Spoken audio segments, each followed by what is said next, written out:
In this video, I want to talk briefly about how we're going to share website mockups with you. So what we've decided to do in order to make things easier and flow more smoothly is to use PDF files with a Google Drive share. So we'll be sending you a link to a Google Drive file.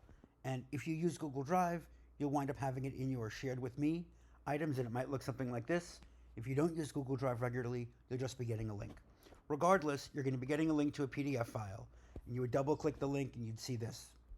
So the thing to understand when you're using this interface, and we see the same thing you see, which is one of the reasons we like PDFs, is that you can scroll down and you can scroll up.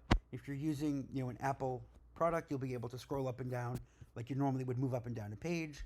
You could zoom in and zoom out with the pinch features, the wide pinch and the close-in pinch that you can use on any kind of Mac device.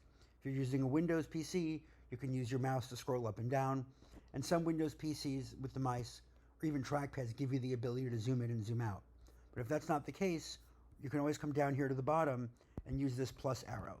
So the plus arrow, I'm just clicking it, will let you zoom in as much as you want, and then you can scroll over. Usually you're holding down the left mouse button while you're moving with the mouse, and that will allow you to kind of grab and scroll the screen like this. If you kind of lose your place and want to reset it, you can just come down here to the bottom and click Reset Zoom.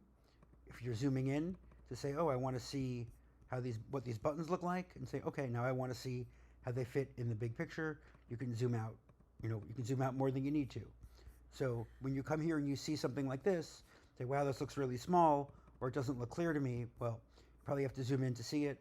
But in this way, you can manipulate this image however you'd like, zoom in, zoom out, and see what you want to see. So hopefully you found this helpful. If you have any questions, you can always reach us at success@shorthillsdesign.com.